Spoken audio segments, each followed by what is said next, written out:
Wow.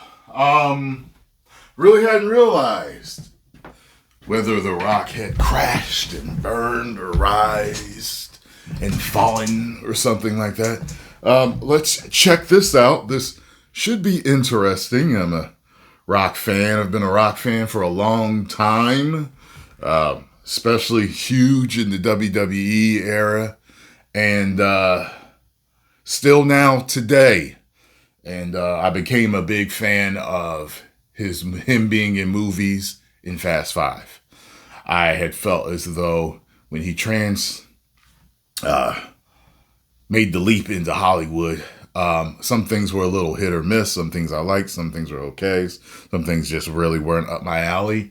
But Fast Five cemented him for me, and a few other movies.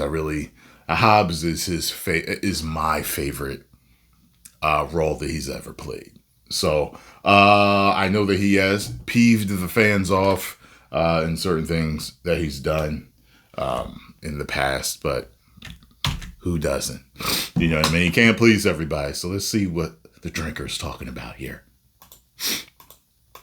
One thing I've learned from this series is that just like people, Hollywood meltdowns come in all different shapes and sizes. On the one hand, there's the spectacular implosions of Joss Whedon and Brie Larson, who reached the height of fame and success only to fall from grace in dramatic fashion. On the other hand, there's the Rachel Zeglers of the world, whose egos far outshine their talents and accomplishments, killing their careers before they even get off the ground. Yeah, I don't even know if it was ego. It felt like she was just extremely out of touch with who she was, and she delivered it in such a pompous way that, and people that are pompous usually do have big egos. So, but I just felt like she just, I don't know, there was an immaturity in what she said. Many things that she said. I was just like, she's out of touch. What is she talking about? But there's another kind of crash and burn, dear viewer, a kind of slow-motion train wreck where you can see the pieces falling off even as it keeps ploughing forwards until finally the whole thing derails and comes crashing to a halt. Which brings me neatly along. So I was laughing at the smoldering intensity or something. I'm just trying to think. I'm thinking of the first time I saw backlash on him. And it was when he did that video, "Where is our leader?" I remember that. And people were like, "Yo, what they got on you, Rock?" Because he hadn't really been political before then. And then all of a sudden, to the story of Dwayne Douglas Johnson, better known as The Rock. A man who once dominated the box office with the same intensity as he ruled the wrestling ring. Possibly the biggest and most marketable celebrity on the planet, who seemed to be everywhere, doing everything and beloved by everyone. A man who's constantly upbeat, larger-than-life persona. Him and Kevin Hart were both on the same trajectory around the same time, weren't they? And they started working together and everything. Masked a hidden world of greed, ego, lies, and hubris. A man so addicted to success and fame that it ended up consuming him. A man for whom the world itself was simply not enough. So join me for another episode of Crash and Burn as I tell you the Dwayne Johnson story. Dwayne Douglas Johnson was born in California in 1972, the son of wrestling legend Rocky Johnson. And he wasn't the only wrestler in the family. His uncle, his adopted grandfather, and even his grandmother were all in the business, and it seemed like Dwayne was destined to follow them. He had different ideas though, and got into pro football instead. I mean, the guy was an absolute fucking unit, 6'5" and 250 pounds at 18 years old, so who can blame him? He was a good athlete for sure, but he never quite reached the big time in football and finally got cut loose after 4 years in the sport. With no high school qualifications and not many other options, he turned instead to wrestling, used his family connections to fast track his way into the business, and made his debut in the WWE the following year, wrestling under the name Rocky Maivia. And on paper, at least, it seemed like a great idea. His dad had been a fan favourite. He was young and athletic, and he was wrestling as a babyface. The kind of guy you're normally supposed to cheer for. Instead, it turned into a fucking disaster. The fans could smell a manufactured star a mile away. They hated his generic good guy persona, and the harder the WWE tried to push him, the more they rebelled against him. And when Dwayne was sidelined with a knee injury, it seemed like his wrestling career... It was so funny. Maybe my ears weren't so good at the time, but I remember seeing him debut and everything, and I don't think I saw exactly like the Survivor Series, but I remember them pushing him. I don't remember him getting booed, but maybe I missed certain shows, and I, remember when in a lot of his promos he talked about being booed and stuff like that, but by that time he was already heel, so, but I never remembered hearing it. The Die Rocky Die and all that stuff. Rocky sucks. I didn't hear Rocky sucks until he became heel. So that was something I missed. I noticed their sound design is like different now. They pay a lot of attention to what you can hear in the ring sometimes now too. And sometimes with the crowd, and sometimes crowd noise has been manufactured too, you know what I mean? But anyway, I'm just talking about my experience as a fan. It was over. Instead, he came back a few months later with a completely different personality, playing a cocky, arrogant heel, calling himself The Rock. He shit-talked everyone around him, constantly referred to himself in the third person, and generally acted like he didn't give a shit anymore. It was an inspired decision and an instant hit, tapping into the Attitude Era that was just kicking off at the time, and in the space of a few months, he went from one of the most hated wrestlers in the business to one of its most iconic superstars. He seemed to have a keen sense of what people wanted from him, and the ability Once he built himself up, him and Stone Cold's popularity was running neck and neck. And then there were times where he actually was bigger than Stone Cold. Reshape his persona to suit it. Keep that in mind, dear viewer, because it'll be important later. Things were going great in the WWE, but Dwayne's aspirations extended way beyond the wrestling ring. Just like Hulk Hogan before him, he wanted to get into the movie business. Scorpion King. And after playing the bad guy in 2001's The Mummy Returns, he landed his first lead role in the spin-off The Scorpion King. Dwayne turned out to be a natural on the big screen, and the movie would go on to make $180 million. When I saw that, I was just okay with it. I was like, it's alright. You know what I mean? That's how I felt. I didn't know whether he was going to be really big or not. I didn't want him to fail, though, because I know Hulk Hogan had failed at becoming huge in movies. He was mainly the wrestling icon that had been in a few things that didn't work for him. But his best known, I think, role was Thunder Lips in Rocky 3. But he had also played, Rip in No Holds Barred. And everybody remembers No Holds Barred. But I think his most beloved big screen role, it was Thunder Lips. Worldwide. Not bad for a first-time actor. Unfortunately, this success wouldn't last. The next few years saw his career And The Walking Tall, I thought was alright. It was another movie I thought was alright. I didn't think was bad. He saw all over the place, doing everything from action to comedy, sports biopics to thrillers, and even Disney movies. None of it was really working, though. Most of his Hercules was alright. Barely broke even. Just like his early wrestling career, he couldn't quite find the persona that worked The Rundown for him. was alright. Was he supposed to be a tough, no-nonsense hard man? I liked Snitch. Snitch. He shows his range in Snitch. He's underrated in that. Family-friendly comedy actor, a commercial action star, a villain, a hero? Well, the answer finally came in 2011 when he joined the Fast and the Furious franchise, which itself was going through a bit of a redemption arc after struggling for years to figure out what it was supposed to be. His character Luke Hobbs was an instant hit with fans, tapping into the same charismatic anti-hero persona that had made The Rock so popular in wrestling a decade earlier. From then on, the Dwayne Johnson hype train was finally running at full speed, and a wave of big... Yeah, Hobbs was the toughest role I think I'd ever seen him play. You know what I mean? Like it was, the character was tough. Like, not the role was tough. The other one other than that was what was it? What's the one where he came right out of prison and started killing everybody? I actually have it. Faster? I think it's Faster. I have that. I bought that. I was like, Jesus Christ, it's like a Terminator in this. And that was another movie that was, I think a lot of people thought was mid, but it was like a 3 for me. You know what I mean? I was like, yo. No wonder they're saying he's the next Arnold. I'm like, he's like a Terminator in this movie. This is crazy. budget, highly successful action movies followed.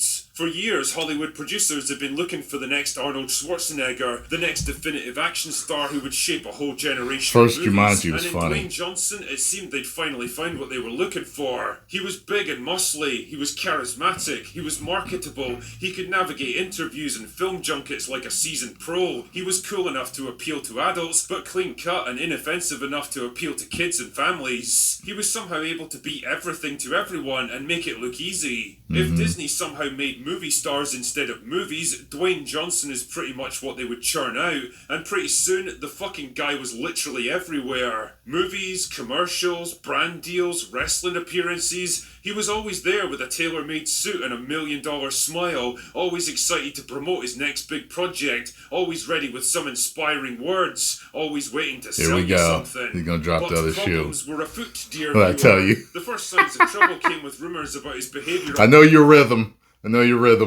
critical drinker. The Fast and the Furious movies. By all accounts, he was a dominant presence on set, and not in a good way. He wasted no time reshaping the movies to benefit himself, pushing for more lines and more screen time for his own character. Now, I don't know about that. I never heard that, but I did hear him and Vin had issues with Vin coming in late and not seeing other people's time as being valuable. And then you heard the same thing about him later with, what was it, Red Notice or something? He apparently had a clause in his contract that says he couldn't lose a fight, and he even got into a public feud with Vin Diesel and accused him of being lazy. Was that after Fast 5? Because he clearly lost that fight to Dom. In a way, it's a stalemate because Dom didn't hit him with it, but it showed you that if he wanted to, you're dead. He had you. You know what I mean? And I remember being surprised. Because I thought either they were going to I thought they were going to truly have them tie. That's what I thought was going to happen. But part of me thought The Rock was going to win too. Because I was like, I think The Rock's character is a tougher character than Dom. I don't think Dom's going to win. But the fact they made, I was like, oh. Entitled and a complete pussy to work with. Naturally, this didn't gel too well with his smiling, easygoing public persona, and when he started taking heat for this post, he soon deleted it. Keep that one in mind too, because the theme of Dwayne retreating from a position the moment he senses it could harm his image would become a bit... When are you going to talk about the, what do you call it? In-N-Out Burger, where he made a couple of those posts where he said he had been there for the first time again or something. Bit of a theme in the years ahead. The idea of him being an asshole on set would really come up during the filming of Red 1, where apparently he'd routinely show up late for filming with no explanation or apology. And I don't just mean 30 or 40 minutes late, I mean 7 or 8 hours. Wow. Jesus, that's basically an entire working day for normal people. These constant delays pushed back the schedule by weeks and added about $50 million to the film's budget. The weirdest thing about all this, though, was the piss story. Rather than just go into the bathroom to take a leak like a normal person, Dwayne insisted on pissing into plastic bottles right there on... I really did not believe that until he admitted it. I think he admitted it in a post or something. I was like, no, he wasn't. No, he didn't do that. I was wrong. I couldn't believe it. And the reason why is it seemed like he had prided himself so much on, being the hardest worker in the room and being classy and stuff like that, to where he carried himself. I thought that there's no way he would do that. Then a part of me was thinking, after he admitted it, I was like, well, the hardest worker in the room might not want to go all the way to the bathroom. He's going to hurry up and do it right there so he doesn't waste any more of the director's time and get it out the way. So... set and handing them off to the crew to deal with. Yeah, there's no way. Imagine that for a second. Imagine it's your first time on a film set. You're all excited. Can you imagine that? He hands you a warm bottle of piss and you can feel how warm it is. The Rock is crazy. About being part of the magic of movie making, and instead you find yourself hauling a leaky bottle filled with some asshole's urine. But that was only the beginning of Dwayne's problems. People were beginning to notice things about all those big budget action movies he'd been churning out over the years. He was basically playing the same fucking character in everything he did. Now wait a minute. I gotta say, there are certain actors out there that are known for playing themselves in every movie, and it works. So to me, that's not a bad thing because your numbers do speak for themselves. You know what I'm saying? Like I feel like I feel like Tom Cruise is like the same in every movie that I see him in. He's the same guy. You know, Gary Oldman is that shape-shifting chameleon type actor. But there's certain actors, like even Denzel Washington, he's pretty much the same dude in every movie. There are certain ones where he's a little harder, you know what I mean? Like Training Day. But for the most part, in most of his movies, he's the same dude. And he's a great actor. It's just, you know, Arnold Schwarzenegger's like that too. Sylvester Stallone's like that too. And, you know, Sylvester does have range and has played different ones, but, you know, you're coming to the movie for the, you're coming for that. You know what I mean? So I personally, as a fan, don't have a problem with him playing a similar dude in every movie. I'm cool with that. As long as you entertain me, I'm fine. Same personality, same general character arc, even the same clothes half the time. His movies are starting to be seen as the McDonald's Happy Like Meals that of the beige. film world, experienced by millions of people the light worldwide, brown. but completely homogenous and forgettable. What had started out as charming and marketable was quickly becoming tiresome and predictable. The other thing people were realizing about Dwayne was that he lies. A lot. Often about the weirdest fucking things, like how many calories he eats per day, or claiming that he was visiting In-N-Out Burger for the first time. Twice. 3 different Yeah, times. 3 different times. Why would you even make something like that up in the first place? Who even gives a shit if you go to a burger restaurant? On the subject Nobody. of stuff that Dwayne was putting into his body, though, people were Yeah, I also was going to say, yeah, that's why. Because, you know, he's supposed to be super healthy and natural and all this other stuff. You know, like, oh, yeah, I'm trying fast food for the first, you know what I mean?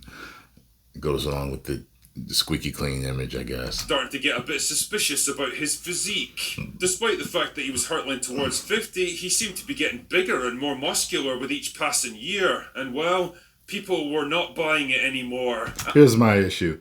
I don't have an issue. I mean, like the longevity minded person in me does have an issue with guys taking PEDs.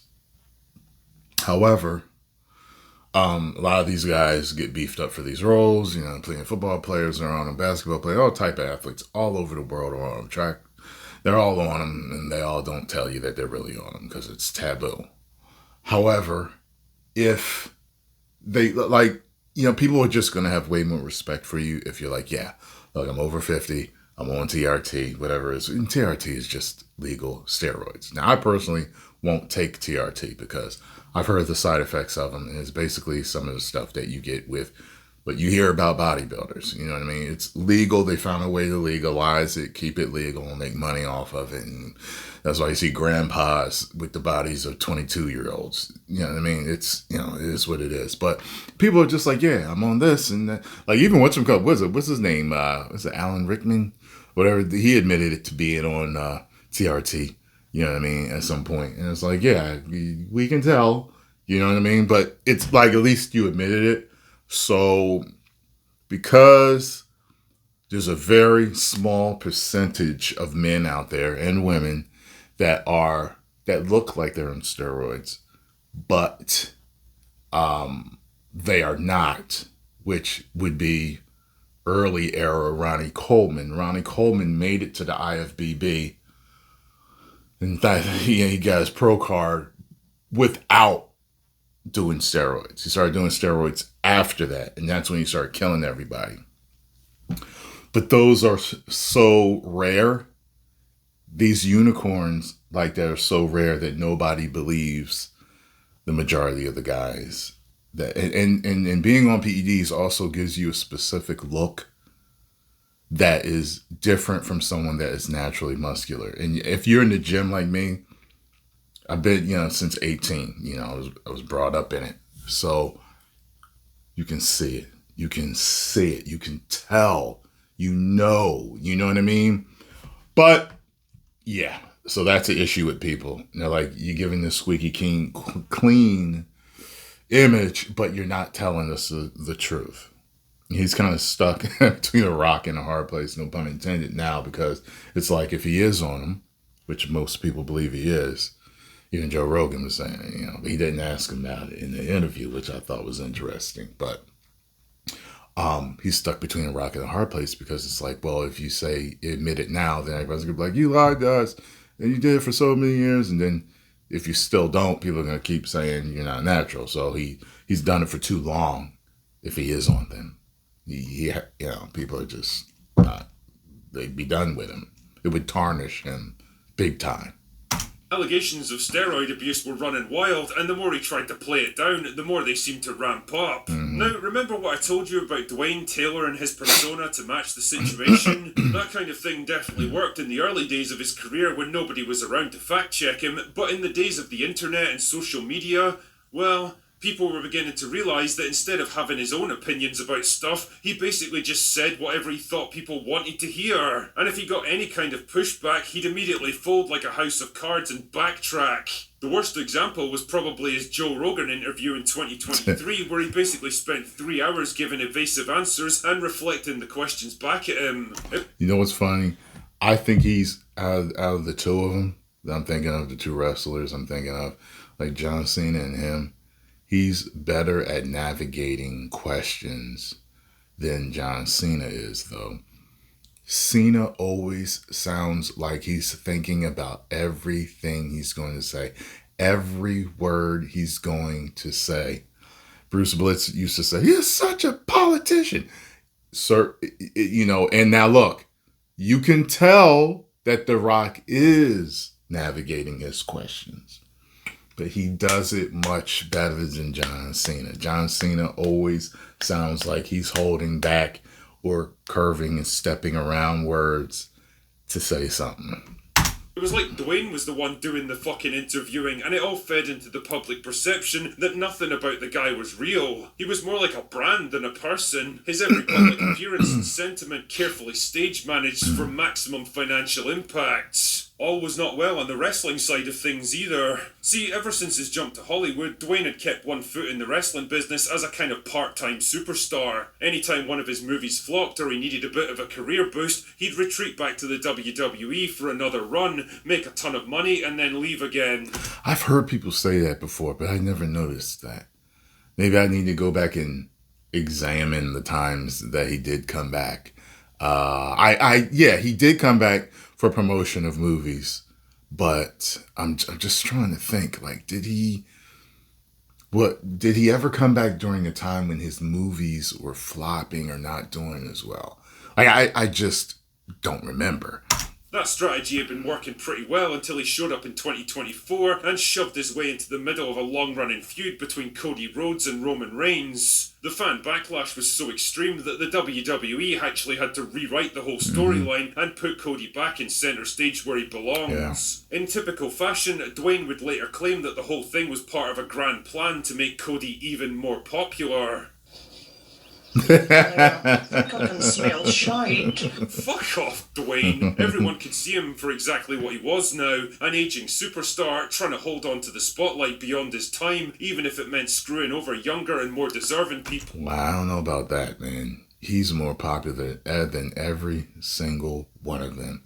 Not one of them can command the arena like him. The only one that's close to his popularity was Brock when he came back recently. Jey Uso can command it, but he doesn't have the full package like The Rock yet. Roman's up there, but when he gets on the mic, or when he's in the ring, or when he's wrestling, it's like that complete package, not one of them can stand with him. He could come back and run things if he wanted to, as a babyface or a heel, and nobody could stop him. There's not one guy that's on his level yet. That's crazy. And that's been for a long time. Not even Cena, and we know that. Cena cannot match his charisma, his ring presence. The Rock wrestles better than him, everything. He can't. But, yeah, Yeah.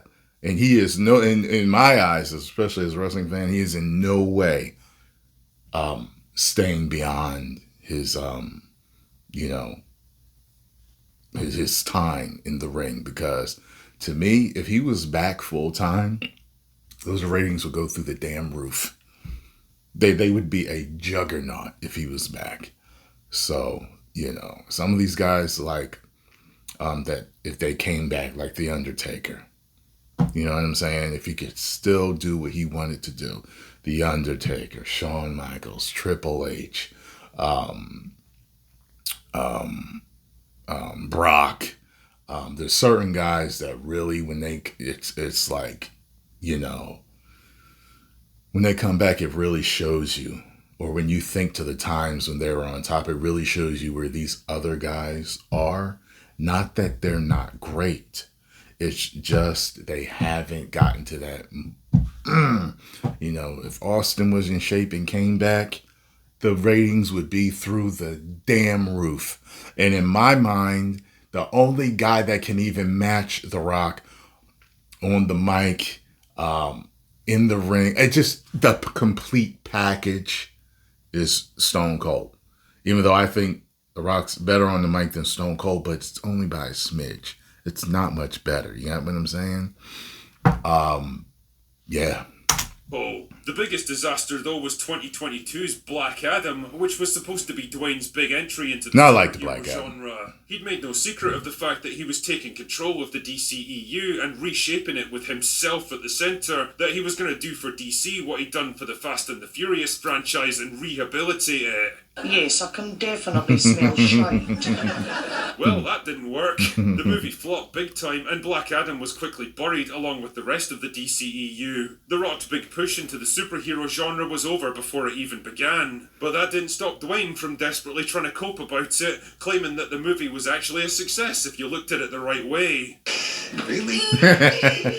Yeah, sure, buddy. Losing hundreds of millions of dollars and nuking an entire franchise is a pretty loose definition of success. And so we find ourselves in the year of our Lord. Well, I don't think he nuked the franchise. That was a team effort in nuking that franchise. 2025, where Dwayne Johnson has gone from the king of the Hollywood box office to a star in decline and a cautionary tale. He really is a perfect example of having too much. No. We'll see. I don't know, though, man. Of a good thing, that trying to please everyone ultimately ends up satisfying no one, and at the end of the day, all the fame and success in the world is no substitute for authenticity. I don't think he's a bad guy necessarily, and he's clearly done a lot of good things with his life and career. Yeah, but no one can stay on top forever. You know what I mean? Even the king of all entertainers, Michael Jackson, there was a ebb and flow with that, you know, popularity, you know, and then you come out with a new album and then, you might go away for a few years and other people are on top and, you know what I mean? So became so intoxicated by his larger-than-life persona and his desperate need to appeal to absolutely everyone that in the end it kind of consumed him. So what's next for The Rock? Is he going to bounce back, pivot and find a new path to success, or fade away into movie obscurity? Well, his upcoming film, The Smashing Machine, seems to... This is his Oscar bait. I can't wait to watch this. I'm serious. I can't wait to watch this. Signal a move away from generic big-budget action slop and maybe a willingness to take on more challenging roles that play against type. So who knows? The world does love a good redemption arc, and I don't think he's burned all of his bridges with audiences yet. But if there's one thing to take away from all this, perhaps it's time for him to stop being The Rock and finally start being Dwayne Johnson. If he can do that, perhaps there's still a way back for him. Anyway, I'm fine with The Rock. For today. Go away now. Oh man, it was a fun video to do. You see, do contrasting opinions, but see, this is how men do it. You say how I didn't try to shame the drinker or tell him he's garbage or tell him he didn't know what he's talking about or start some brigade of hate. You know what I mean? Or I didn't make a video harassing him, or no, it's just two grown men giving their opinions. That's it. What a thought. Post your comments down below. Let me know what you all think. If you enjoyed my reaction, hit the like button, subscribe, and share. And go over and subscribe to the Drink Air. 10 million subscribers. Woo!